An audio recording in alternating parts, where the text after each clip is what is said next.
si Arturo Estacio, na iniidolo si Jose Rizal sa kanyang kalakasan, na ipaglaban ang kanyang pangangatwiran sa pamamagitan ng pagsulat ng kanyang mga akda.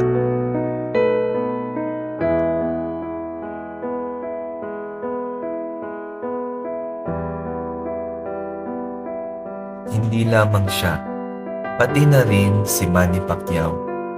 Siya ay isang simbolo ng pag-asa para sa maraming Pilipino. Mula sa kanyang mahirap na simula, nagtagumpay siya sa mundo ng boxing at naging pandaigdigang bituin. Ngunit higit pa rito, ang kanyang mga kontribusyon bilang isang mambabatas at tagapanglikod ng bayan ay nagpapakita ng kanyang malasakit para sa kapwa.